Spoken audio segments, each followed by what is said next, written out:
Hello everyone, we've decided to revisit some of the information from our initial welcome meeting because we were mindful that some of our parents and carers couldn't actually join us on our 2 sessions. So we just wanted to take the opportunity to recap some of that key information and revisit some of it and also address some of the frequently asked questions that have been coming through to our office so everybody gets the information at the same time. So we're going to recap the reception team, quickly recap the curriculum, and then we're going to discuss a little bit about the start dates and then move on to our uniform and frequently asked questions. In case you didn't join us on the initial welcome meeting, my name is Miss Taylor Wilson and I will be one of the reception teachers here at Staggered in September, and I'm also the early years leader. My name's Miss Egan. You might recognise me from teaching in Year 1 this year, but in September I'm going to be joining the reception family. Along with myself and Miss Taylor Wilson, we're going to have Mrs Dalton, who's a really experienced reception TA, who's going to be working alongside us with your children. And we also have Miss Talbot and Miss Garside. We did mention in our initial welcome meeting a little bit about the curriculum. So we follow the early years framework, and it's a continuation of what your child will learn in nursery, which then follows on to them here in reception. And we use the framework to measure the outcomes for children in the early years. There are 4 fundamental values in the early years, and they are the unique child, positive relationships, enabling environments, which then leads to learning and development, and they are fundamentally what our curriculum is built on. So the early years curriculum encompasses 7 areas of learning within the framework, and they are split into different sections. So we've got the prime areas and the specific areas. The prime areas are communication and language, physical development, and personal, social and emotional development. And these are the areas that really underpin everything else that we teach within the early years curriculum. The specific areas are some of the things that you will be more familiar with that are taught in schools: literacy, maths, understanding the world, which is your basic sciences, and expressive arts and design. So you will have received all of the information for your child in September, including the date that your child will be starting. We've decided to stagger the starting dates because school can be really daunting at the start, especially when they're not used to so many people in one place and a really big environment. So we've decided to stagger them so we have time to really nurture your children and get them used to everyday routines. Yeah, some children require a quieter environment, and in doing that, it allows us to create a really bespoke few days to start their learning experience, and we can fully meet the individual needs of each child as they start with us. So in the information that you've received, you will now know whether your child is starting in Group 1 or Group 2 when they come in September. So Group 1 starting date will be Tuesday the 8th of September, and then they will attend for the rest of the week, so the Tuesday, Wednesday, Thursday and Friday. They will then come back on Tuesday the 15th and attend for them 4 days too. If they are in Group 2, they aren't starting on Tuesday the 8th. Their first day with us at Sacred Heart will be Monday the 14th of September, and they will attend for that full week, and then everyone will come together as one big reception family on Monday the 21st of September to start their journey with us. So we did mention within our meeting the different uniform that reception children are required to have. We just want to refer back to the uniform stockists because we have got 3 main ones now that we will address on our website, on our presentation and in your welcome pack. So please refer back if you need any more help. So we received quite a few questions about uniform, so we just thought that we'd bring them all together and hopefully we'll answer all of your queries together. In regards to waterproof, you don't need to provide any waterproof for your child. We will provide waterproof pants and a waterproof coat as well. The only thing that we would require is each child has their own pair of wellies that has got their name written clearly inside. And in regards to a tracksuit, we are fortunate that in reception our children can choose to have the tracksuit option. It's not just a plain tracksuit, it must be our school tracksuit. So that's a round neck maroon school jumper, grey joggers and a white polo shirt. No hoodies with zips and no t-shirts are acceptable, thank you.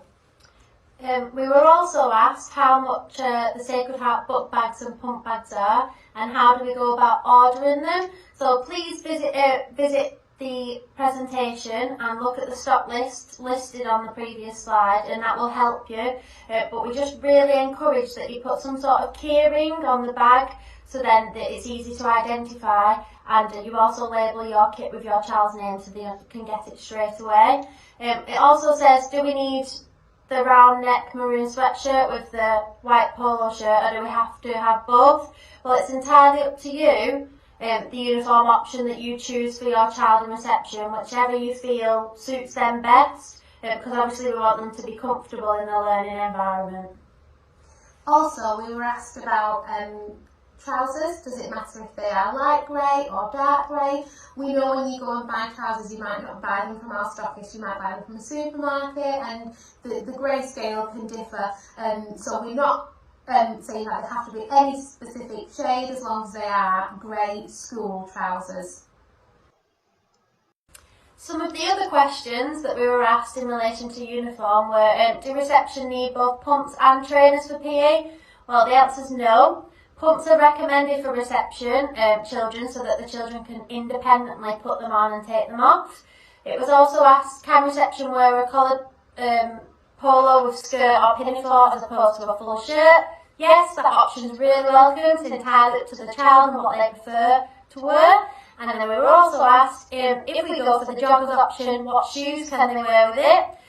Please wear school shoes, but we recommend Velcro fastenings if your child can't tie the laces at the moment.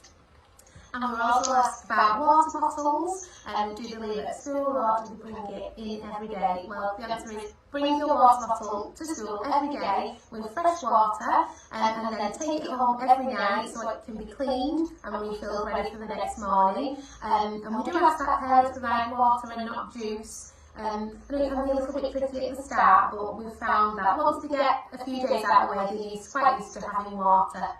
And as well, we'd also recommend for every item of clothing that belongs to your child, please label it, make sure the name's clearly written inside, and use any clearly identifiable key rings for bags or water bottles or wellies.